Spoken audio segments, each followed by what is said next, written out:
Well, it is Friday, so that means it is time to open the books. This morning, we're looking into the Austin Police Department and the wrongful death settlements they're currently dealing with. Yeah. CEO and founder of OpenTheBooks.com, Adam Andrzejewski, joins us now. Good morning, Adam. Good morning, JC. Good morning. It is Sunshine Week here in Texas and across America. Can you explain what that is and why it's important? Certainly, Melody. So Sunshine Week's very important because it deals with the people's right to know, and it's fundamental to the American experiment.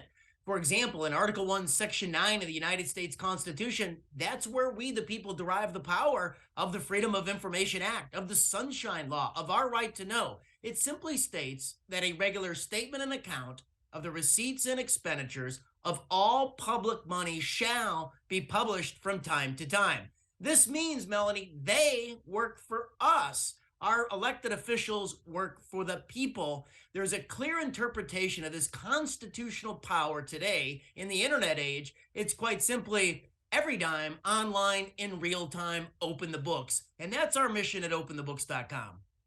Adam, today you are breaking some important data on the Austin Police Department that your organization received under the state's open records law. Just how much taxpayer money was paid out in wrongful death police settlements since 2017? So actually, going back to 2015 through the current period, the Austin Police Department has paid out $9.2 million of wrongful death settlements on 5 cases. In many of the cases, you know, everybody watching the program this morning is going to recognize it was $3.25 million for David Joseph. He was the 17-year-old teenager, the Haitian immigrant who was walking down the street naked, who was killed. It was Jason Roque. He was 20 years old. He was having a mental health crisis. There was a gun he was holding a gun to his head as he walked down the street. It turned out it was a BB gun. He was killed. That settlement was $2.25 million. Just recently, right here in February of this year, you had Landon Nobles. He was 24 years old. There's real question whether he fired at police. That was in the police reports. Eyewitnesses said no, and that was a $3.3 million settlement. Those were the big ones. There was 5 cases. These were the 3 over $1 million since 2015 for a total of $9.2 million in full.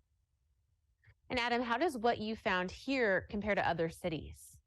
Well, if you take a look at Las Vegas, now Las Vegas is not a capital city like Austin, and it's smaller, but it is Las Vegas, so it's a comparable city. They've had 10 cases since 2015 settled for wrongful police deaths, but for less money, $8.2 million. Now, contrast this with a big city like Chicago.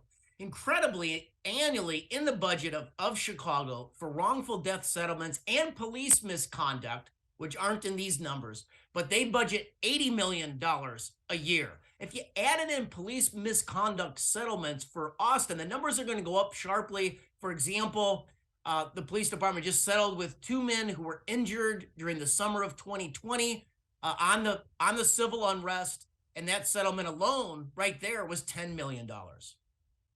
And since it is Sunshine Week, can you tell us how the city of Austin is doing with your open records requests? Yeah, Adam, is the city complying with the Texas Sunshine Law? You know, we're pretty happy with the response over the course of the last 4 or 5 months on this program. What we've requested, three major Sunshine requests on our side. That was for the city payrolls, the city credit card files, and the city vendor spending. So we were able to break some big stories, like during the ice storm. You know, Austin Energy spent less than 1% of their budget on tree trimming.